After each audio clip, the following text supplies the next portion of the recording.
Hi, it's Monday, September 17th, 2012, and you are watching Our Pagan Opinions.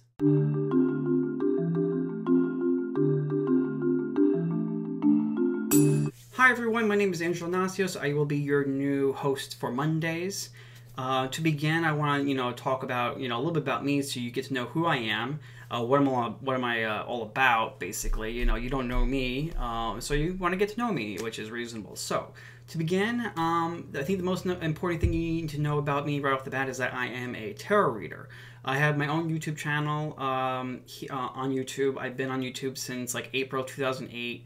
I've been making tarot videos. So all my videos are on tarot, whether it be readings, how to read the cards, understanding the cards, tips and techniques, reviews, all sorts of things related to tarot. I make videos on that. And I enjoy tarot so much. I've been reading tarot since I was 13, way back in 2002, a long time ago. So I just celebrated my 10th anniversary with tarot in May, which I'm very excited about. 10 years, where the hell did it go? It's been gone so quickly.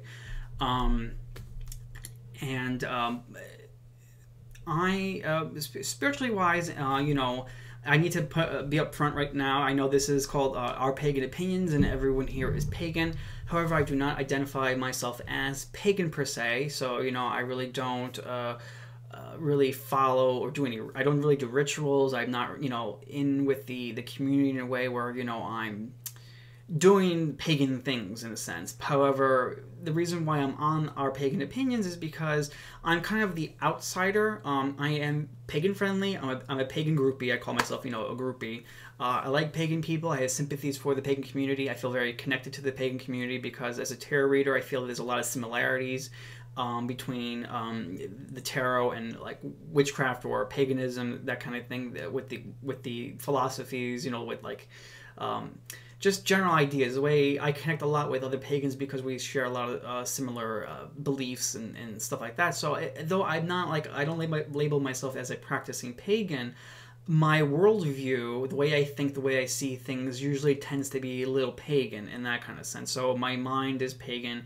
I'm not really a ritualistic person, and I know in witchcraft and it's very ritualistic, that kind of thing. So I'm not really into a lot of ritual. I'm more into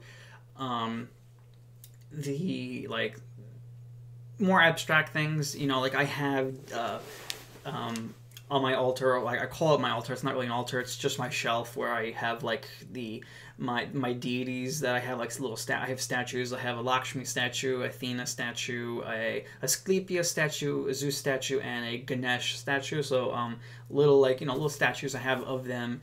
And I have my whole philosophical view of that, how I use them. Maybe I can talk about that in another video. But also next to them, I also have Christian icons and things like that. My background, just to let you know, is I am Christian by birth, Greek Orthodox to be exact. Hopefully I could talk a little bit more about that in other videos, because there are huge differences between Western Christianity and Eastern Christianity and the way we see things, which is very different. And I know a lot of the pagans feel there's hostility between Christians and pagans, and I really see a lot of the interconnectedness between the two. And hopefully I can talk about that and explain things from a more Eastern perspective rather than the West. Roman Catholic, Baptist, Protestant, all those. So, with that being said, I'm a non-pagan with pagan tendencies, and I feel that I will be really good with this channel because my worldview is also very broad. I study a lot of things, as you see behind me. I have a lot of books. This is about 10 years of collecting books, and the reason why I'm in debt because I go buy books, and I have to buy more and more shelves and to hold all these books. I always joke and say that one day you will find me dead under a fallen bookshelf that's on top of me. But yeah, so I study all types of things. I like studying Christianity, its history, its development, where things came from, how it grew, and the meanings, how things change, that kind of thing. I also interested in Judaism because that's where Christianity comes from. You need to understand where it came from to really understand its own, understand Christianity. You need to know where it came from, its roots. And there's a lot in Christianity that, you need to understand Judaism from to really understand the real meaning in a way. I love philosophy, specifically ancient philosophy, Aristotle, Plato, all that kind of thing. And then I study also mythology, Greek mythology, Egyptian mythology, any world mythology. I like to look at, how all mythologies, are similar in a way. There's a lot of connectedness and comparison. You can compare and contrast a lot of the mythologies to understand the human condition, basically. And then I also study, the Eastern religions, Hinduism, Buddhism, that sorts of things. And even in the mystical traditions like Gnosticism and Kabbalah, I also study and look into. So my worldview is very broad, and I think that will be very helpful when I make my videos and talk to you all in our pagan opinions, because it's gonna be more of an outside look on things. That is very broad and not just specific to pagan or Wicca. It's going to be really pulling from a lot of different traditions. So with that said, let's begin our topic. Today we're talking about essential items, magical must-haves for a new practitioner. Now when I hear this, this topic of items, what you need to have for, a newbie, I think automatically like what they would need for their altar. So when you set up your altar, what would be like the must-haves to like put on the altar? There are a bunch of things you can use for your altar to have on the altar. And some of these things would probably be like a cauldron, the athame, the chalice, the pentacle, the wand, candles maybe, crystals, incense, a statue of a deity or an image, something that represents that deity that you're working with. So these are many things. This is just a few things that I thought off the top of my head. But since we're talking about like what is the essentials, so these would be the things that you would have to like kind of have in a way, like what would be the most important things to have if you're going to be a magical practitioner, pagan or Wiccan. And automatically I think of the elements, the 4 elements. And I'm going to be bringing tarot into this video too, because the tarot also has the 4 elements built into it with the 4 suits. Each of the 4 suits represents the 4 elements, and I know the 4 elements are very important in paganism and witchcraft and all that. And there is actually 5 elements, but we're not going to talk about the 5th element because that's not important right now. We're only going to talk about the 4. The 4 elements are earth, air, water, fire. Now, I'm going to be showing tarot card images to go along with this to give you a visual. These 4 elements are grouped into two, and you can think of these as positive and negative elements, but do not look at this as, good or bad elements. When I say positive and negative, I do not mean in a moral, ethical manner. I'm talking about it in a polarity, positive, negative polarities, masculine and feminine.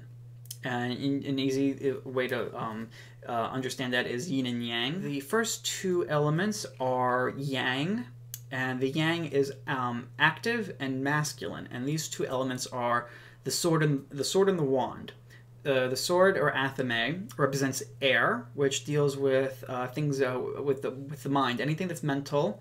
Also, here's the tarot card. I'm sorry. This is a sword, and that represents air. Anything that with mental activity, thinking, communication, learning, talking, all that sorts of things. That deals with air. Next we have wand. Here is a wand. And this deals with, this represents the element of fire. And fire is our will, our determination, our life force, our energy, our pride or ego. It's the life force of the universe. It's the spark within us that animates us. It's that power that animates all things in life. And you use the wand in your magical craft to direct energy, to bring energy down to earth, to put it into your magic, and to direct it into something. It's to focus your intent. The second group of the 4 elements is the yin elements, which the yin represents the receptiveness, the receptive force, which is the feminine. And the first one is the chalice or cup. In tarot, we call them cups or chalices, but traditionally we call them cups. In the pagan practice, chalice is more usually the term used. The chalice represents the element of water, and this has to do with everything with the intuition, feeling, emotions, the subconscious, love, those sorts of things, fluidity, movement, that sort. And then the fourth element and the last element is the pentacle. The pentacle represents Earth, and Earth is the last element in the list because Earth is the most solid physical of the elements. It deals with everything from money, career, finances, physicality, everything physical, structure, stability, development, growth, and abundance. But most importantly, manifestation. Pentacle represents everything that you work for, your intention, your magic. The pentacle is there to bring it down to earth, to ground it, to make it physical. Everything you touch and you feel, all your five senses, that deals with the pentacles. Everything you can, see, hear, smell, taste, and touch. That has to do with the pentacle. Now, I also want to talk about really quickly in the Magician card in the Major Arcana. The magician, on his table traditionally is always the four elements, the four suits are on his table, and the magician represents that ability to draw energy from above to below. The hermetic idea, the concept of as above, so below is embodied in this card, and he uses the four elements to create, to manifest whatever his will desires. That's the magician. The last thing I want to talk about outside of the four elements, these four tools you would need to have on your altar or to use in your magical craft is candles. I think candles are a very important thing to use in your magical craft because candles represent all four of these elements inside itself. When you use the candle, you're manifesting, you're using all of these four elements in the act of candle magic. I also think candles are very pretty to look at. I have candles lit right now in my room. I think they're very nice, scent-wise. I like to look at the flame. I think it's very calming and soothing.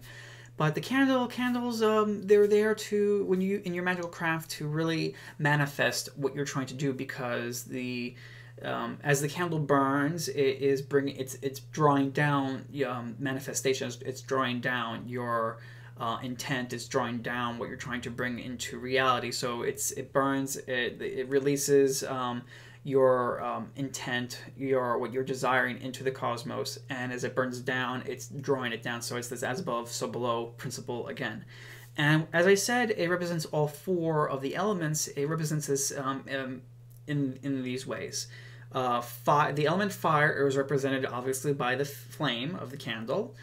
And that flame is, your will and intent. As it burns, it's burning, to bring it, you light the candle, you're putting your intent into it as you light it, and as it burns, it's, releasing that intent. Air, by the scent of the candle. So when you smell the candle, you are smelling it, that it represents air. When you bless the candle, that is your verbalization of your will. So that is actualizing. So you have in your mind a will, what you're trying to do, an idea of what you're trying to manifest. And when you bless the candle, when you say the incantation, when you say your spell, that is verbalizing what you want. Next, water. Would be the oils that you use in the candle, on the candle. So if you're dressing the candle with oil, that would be representative of water. Water. And then finally, earth is represented by the candle itself. The wax that it's made out of is representative of earth, the wick. And if you use herbs on the candle with the oil, that would also represent the earth. So the candle itself is all four elements wrapped together into a nice, neat package to really to be a really great tool in your magical craft. So I think the four elements, the four elemental tools, and a candle are great items and an essential must-haves for your tarot practice, your magical practice. I get so used to saying tarot all the time. So yes, these are what I would say the essential items for your magical practice. So I hope you enjoyed your video, and if you have any questions or comments, leave it below in the comment section, and I look forward to making more videos for you all in the future. Take care.